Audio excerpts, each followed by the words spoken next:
Hello everyone, welcome to the Redmen TV and my match reaction after Liverpool beat Wolves 3-1, back at Molineux, back under the lights, but this time a much better night's work and just a much better, more pleasant result basically in the FA Cup, of course. I've always preferred Wolverhampton on a Friday night, just a better vibe to be fair. But yeah, listen, it was needed after that dismal display on Tuesday, and the mood amongst the fan base has been pretty bleak since, and understandably so. 4 changes made to Arne Slot's side from that game, and it felt like they had a pretty instant impact, to be honest. Now listen, I'm not going to stand here and pull the wool over your eyes and pretend that the first half was scintillating, particularly entertaining, or really something we should be looking to do moving forwards that often, but it was slightly better. A little bit more tempo to it, a little bit more verve and energy to it. The most of it coming from the left-hand side and almost all of it coming from Rio Ngumoha, who was just exceptional. First half especially, he is the one. He is the danger. If anything's going to happen positively from Liverpool point of view, Rio Ngumoha is going to be at the heart of it. He's involved in everything. He is everything for Liverpool in that first half. Genuinely, like, anything good that we did had his fingerprints all over it, more or less. He was phenomenal. I've been reserved in my criticism and my clamour, my desperation for Rio Ngumoha to start games of football for Liverpool. And as much as I want to see it, and as talented as I know he is, I've always been a bit erring on the side of caution when it comes to just unleashing him. Mainly because we've been burnt before when it comes to overexposing young players. And obviously he's still got loads to learn in terms of his all-round game, and he's still developing physically, mentally, all the rest of it. Like, I'm aware of why Liverpool have treated him so cautiously and wrapped him in cotton wool and all that sort of stuff. I'm at the point now whereby I'm just not bothered because he's so good. He is so talented and he's so ready. And nights like tonight are really instructive as to how ready he is, because Premier League opposition, decent Premier League side, as we found out on Tuesday night, a side that, whilst bottom of the Premier League, do have quality in them and have got a little bit of belief and have shown a little bit of fight second half of the season. Not so much the first, which is why they are where they are in the league. But yeah, Rio's just mesmerising. He goes both ways. He isolates his defender. Liverpool got the ball to him quickly as well, which is important, because if you give him time to isolate his defender one-on-one, he'll hurt them. He makes defenders fear for their lives. He makes them backpedal, takes them inside the area more often than not. As I say, shifts it one direction, shifts it the other. Comfortable left and right. Brilliant. Like, test Sam Johnson a couple of times. Just a real problem for defences. And I just think it's time now.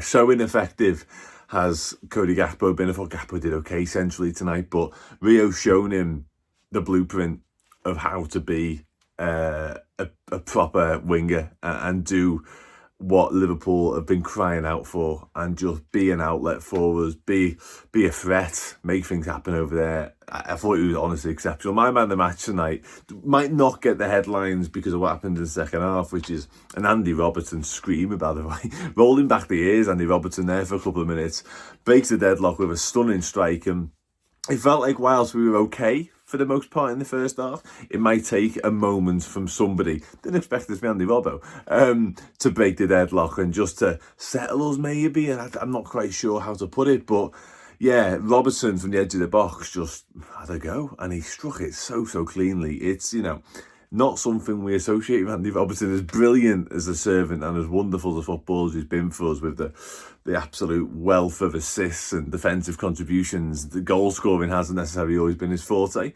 but this is a proper strike. And I say breaks the deadlock, really important.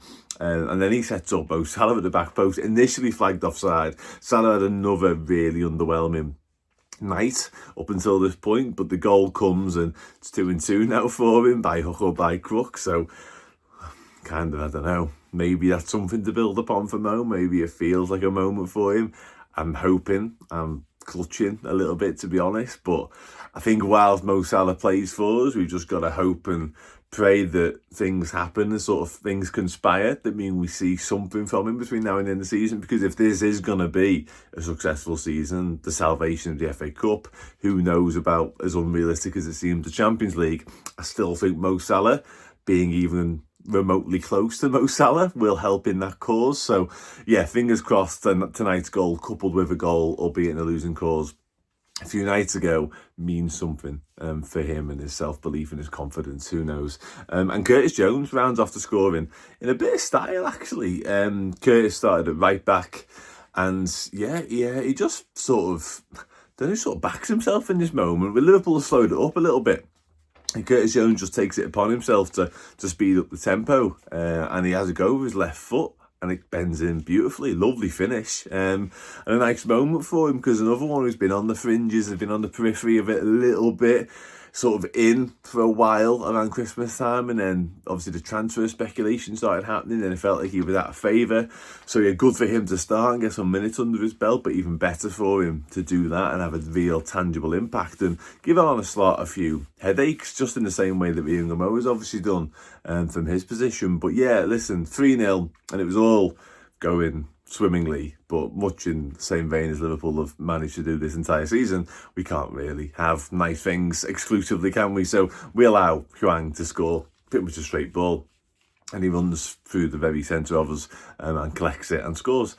3-1, listen, kind of whatever. We made some changes by this point. Trey Naoni came on. It was really good when he came on, actually. Quite impressed with his mini cameo. Kieran Morrison come on. He's been on a few benches recently. Started that Crystal Palace game in League Cup as well, and so nearly could have scored with his first touch tonight.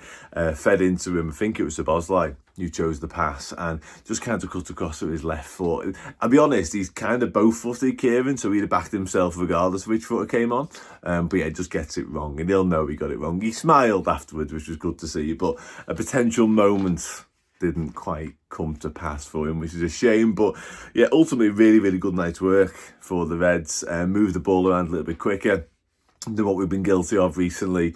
Not perfect, far from perfect, but into the quarterfinals, into the last 8, and all pretty serenely. McAllister come off with a bit of a knock late on, hopefully nothing too untoward happening there. Thought Joe Gomez was solid, coming in at centre-half as well. More minutes of Frimpong, and he looked as dangerous and just an absolute live wire like he so often does when he comes on. So yeah, I think all in all, I'm quite pleased with how we've gone about our business tonight, and we haven't said that all the time this season, have we? It's not always been the case. So yeah, Rio Ngumoha definitely the standout performer and the real winner from tonight, I think. And again, I think if anyone has been on the fence with Rio and whether he is ready, and just how desperate we are to expose him to more first team minutes and to more first team starts, I think tonight was enough evidence to suggest that yeah, it's probably time to give him a real crack at it, because he did not show signs of a player to me that isn't more than capable of mixing it at that level and being a real thorn in the side of opponents, and just something we've lacked, that little bit of X factor, that little bit of unpredictability. And we've seen it in fits and starts from the bench, of course we have, but we saw it in its fullest form tonight, I think. And yeah, who knows what happens in midweek. There's still a good chance Liverpool, Arne Slot, continues to navigate and manage him really, really carefully. But he is just ready. He is so ready, honestly. Yeah, so really good night. 3-1 win. Happy. And yeah, we can move on to the next one, which, as mentioned, will be Galatasaray in midweek, which will be difficult again, because we've seen early on the season they're quite a disciplined, well-organised side with quality to hurt as well, particularly in the shape of Victor Osimhen. So yeah, on we go. Right, that's it. Match reaction done. Up the Reds. Good. Up the Rio Ngumoha Reds. See you soon.